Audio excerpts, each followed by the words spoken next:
Hey, how's it going? So I'm talking to a friend today, and he says that his anxiety is like solidifying concrete.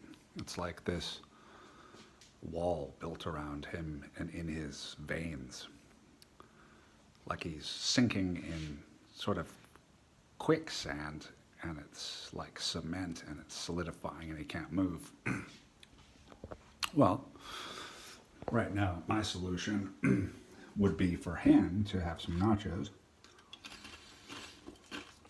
Um, I like nachos.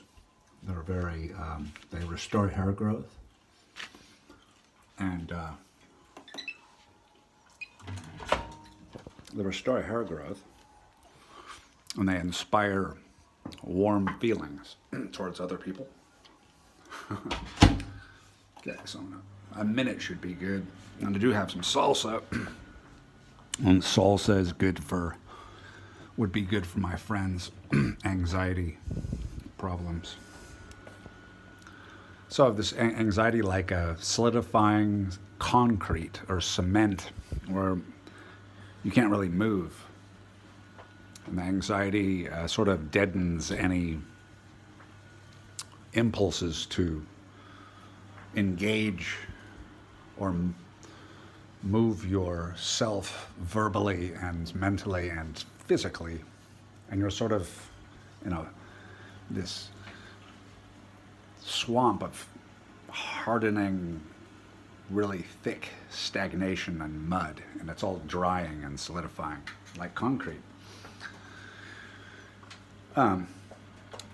This is what my friend says, and but he would be really pleased if he ate some nachos. So, okay, the cheese is melted.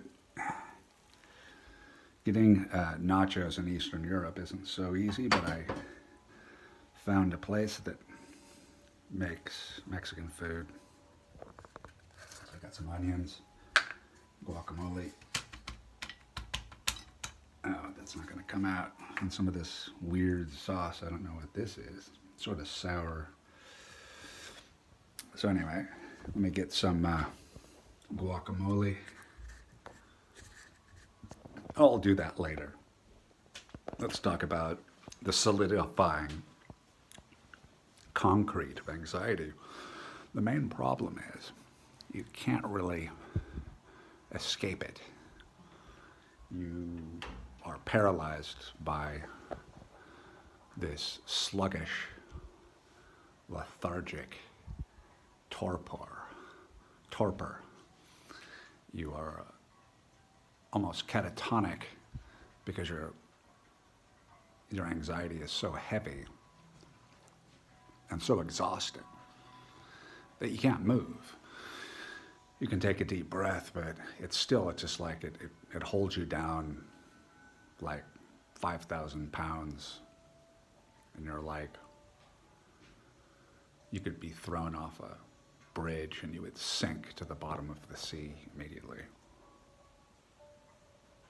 And it's sort of like mentally, in this perspective, your awareness locates this anxiety and knows exactly what's happening and analyzes and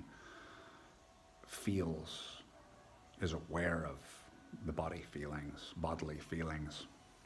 and you just stand outside it. And so my friend said he was observing himself with this big, slow flood of anxiety, like mud and concrete encircling him, and then he was sinking within this flood of this big river of concrete. And he knew what was happening, but he couldn't get out of it. And he'd look around, and life was going on as normal, but he couldn't get out of it. He knew exactly what was happening, but he didn't know the way out, So, anyways, so I'm gonna go have my nachos.